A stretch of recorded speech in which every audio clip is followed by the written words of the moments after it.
زندگی کے سفر میں میاں بیوی کو ایک دوسرے کے ہاتھ کو تھام کر اس طرح سفر کرنا چاہیے کہ کہیں ٹھوکر لگنے سے ایک گرنے لگے تو دوسرا آگے بڑھ کر تھام لے۔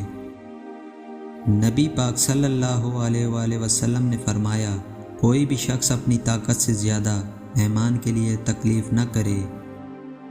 گھر کے اندر زیادہ غصہ ہونا اپنے گھر کو ویران کرنا ہے۔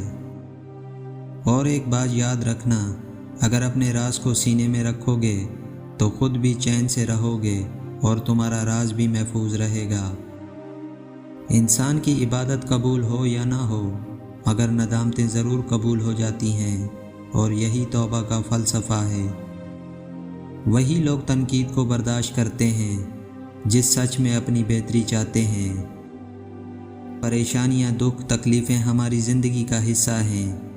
جس نے ان چیزوں پر قدم رکھا، حوصلہ رکھا، وہ جیت گیا، اور جس نے اپنے سر پر سوار کیا اور وہ ٹوٹ گیا۔ اپنے آپ کے اندر کچھ کمال پیدا کرو تاکہ دوسرے لوگوں میں کمال کو دیکھ کر تم کہیں غم میں نہ پڑ جاؤ۔ صرف اپنا سکون حاصل کرنے میں نہ لگے رہنا، بلکہ دوسروں کو سکون بانٹنے کی کوشش کرو۔ تم خود بخود سکون محسوس کرو گے۔ جیسا سلوک تم خدا کی مخلوق سے کرو گے، رب کریم بھی ویسا سلوک تمہارے ساتھ کرے گا۔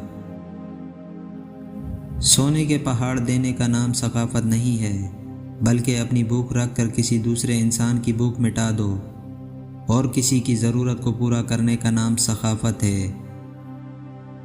عورت سوتے وقت اجوا کھجور دودھ کے ساتھ کھانا شروع کر دے تو چہرہ جوان دکھائی دینا شروع ہو جائے گا۔